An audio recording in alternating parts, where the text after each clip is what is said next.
don't either. I don't know what this does here. Oh, that's hyperdrive. No, it's like a defroster. No, that's your, yeah, that's the side mirrors. There is suspension set up. Oh, do it. No, it's going to be, where's the heads up?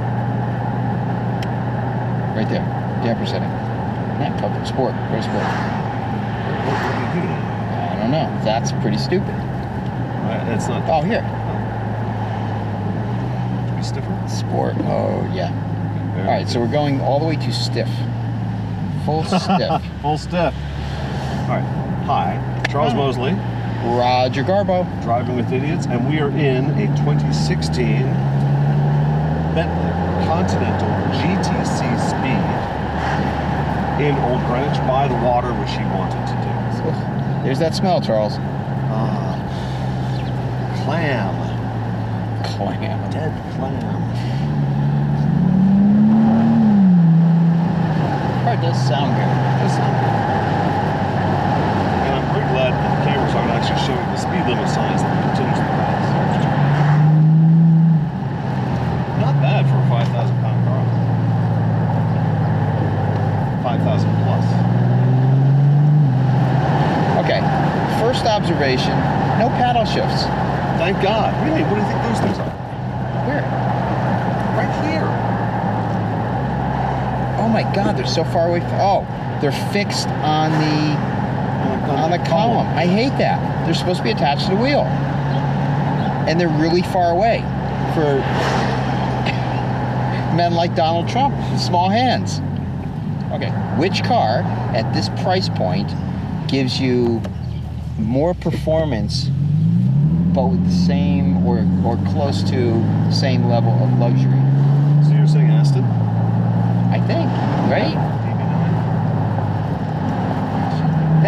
That's what's cool about this car, I think. They sort of have a unique place in the market. There's not a lot of direct competition. What do you cross shop? What do you what? Aston, what do you cross shop this car You against? cross shop the Aston. You might cross shop the Porsche.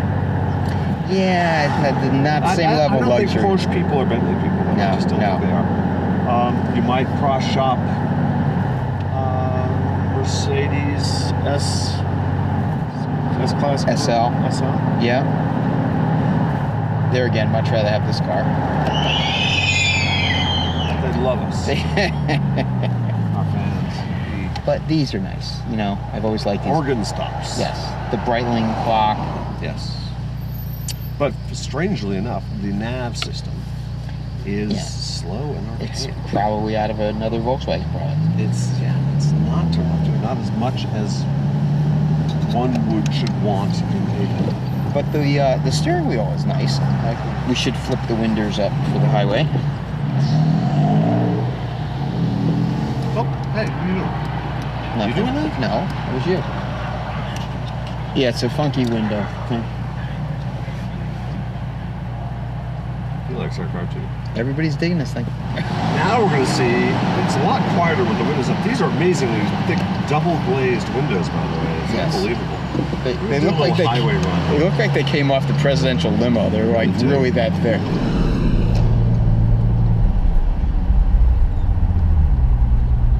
Can you fully defeat the traction control in this? I would be stability surprised. control. Maybe. There's no button for it. Yeah, they bet you there is. What is this one? No, you don't want. That's the raise or lower. Look at right that. height. Oh. No, we want low for the highway. I know. It doesn't go any lower than normal. Do you want it like under the pavement? Well, I want it slammed. Yeah. Slammed to the ground. What is this? Ejector seat. Multiple passengers. Is this the reproduction symbol? Yeah. Ooh. Yes. That's what it looks like. Let's see if we get a tingle. But you know what? They have versions of this car that have serious sporting capabilities. So it's not like, you know, the GT and GTC are just cruisers. Well, they are. They've made them into hardcore race cars with the GT3. I don't know. I think the Continental GT, when it came out, was a pretty serious performing car especially for the size. The first one I drove, I was blown away with how fast it was, and for the size of the car, it was comfortable, yet it was incredibly quick. Well, do get a little bit of wind buffering and quite a bit more noise. You know what? This is where this car comes alive. It's a GT. Yeah, good point. The 50 mile an hour acceleration is great. Awesome. Put the windows down now so we look a little bit cooler than the idiots that drive around with their windows up. I do hate that. Convertibles never do that. Never drive around. Windows up with convertible. There you go. Ooh, not a bad, not a real horn, but not unique enough for me. Right. I want the horn to say Bentley somewhere. No, the horn should sound like Big Ben. That would be cool. When I said I'm going to be driving a Bentley today, this is what I got back, because I drove a Rolls Royce last week. And they said, oh, I'd like to hear the comparison between those two. Because I think the public, the average Joe, thinks Rolls and Bentley are comparable cars. Well, it's because they used to be. They used to be made practically the same car. Yep. They were about 20 years there. They were Buick and Oldsmobile. Nowadays, they automatically assume, well, they must be the same price point, which they're not. Same market, which they're not. Right. And there's no real crossover in the cars. Same performance, which they're not. I just think they're dramatically different brands in this car. Yeah. Now, which would you rather, as you as a person, forget dollar signs or sticker prices, this or a Dawn convertible? Have not driven the Dawn, so I can't say that. Or the Fiacre. Which would you imagine? I think this. Do tell. I don't know. I think I get the impression that this is going to be the sportier of the two. No doubt. No doubt. That's why. But the Dawn is bigger. That doesn't mean anything to me. Well, in other words, you're not putting anybody in the backseat of this thing. No, sideways. Children, maybe. Or sideways. Or small children. Yes. And actually, with you driving, you can fit a teenager behind you. There you go. A small teenager, but a teenager nonetheless. Yeah. Yes. But actually, how often do you do that? And the answer to that is that's the question you need to answer. Do you want to take friends to the beach or drive along the Côte d'Azur? If you want to drive along the Côte d'Azur with your friends, you get the Dawn. If it's for you How's the personally, backseat? fantastic. Really? Yeah, amazing. Amazing.